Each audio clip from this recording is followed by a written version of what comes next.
যাবো বসে থাকার জন্য। তো আমার মোটামুটি কিছু প্রবলেম ছিল যেগুলা আপনার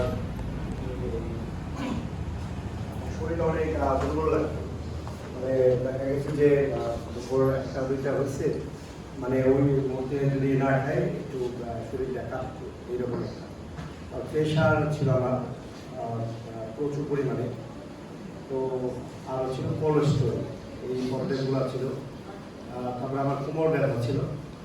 তো আলহামদুলিল্লাহ এগুলো আমি প্রফেসর সাথে এগুলো আলোচনা করছি। আমি ফার্স্ট খাইছি টক্স ইয়াগুলা, এই ডিটক্স এটা খাইছি। তার পরবর্তীতে আপনার খাইছি টাইম কেয়ার প্লাসটা খাইছি।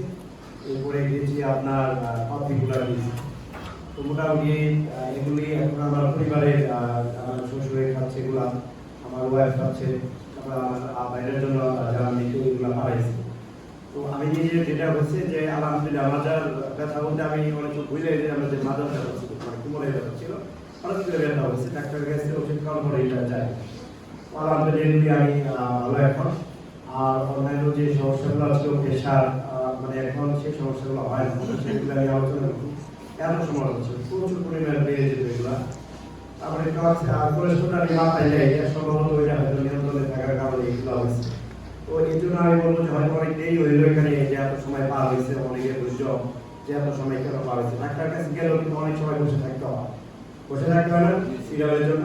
তো আমি মনে করবো যে সুস্থতা আল্লাহর কোনো নিয়ম। তো এই প্রোডাক্টগুলো আমরা যারা প্রোডাক্ট প্রয়োগ করছি অবশ্যই নিজে আগে খাবো, এরপর পরিবার আছে বাইরে এসছেন, প্রচুর পরিমাণে এগুলা আপনার অভিজ্ঞতা নেন কীভাবে খেতে হয়, দেখবেন যে খুব ভালো লাগবে। সুস্থ না থাকলে জীবনে কিছু ভালো লাগে না। সবাইকে ধন্যবাদ। আসসালামু আলাইকুম।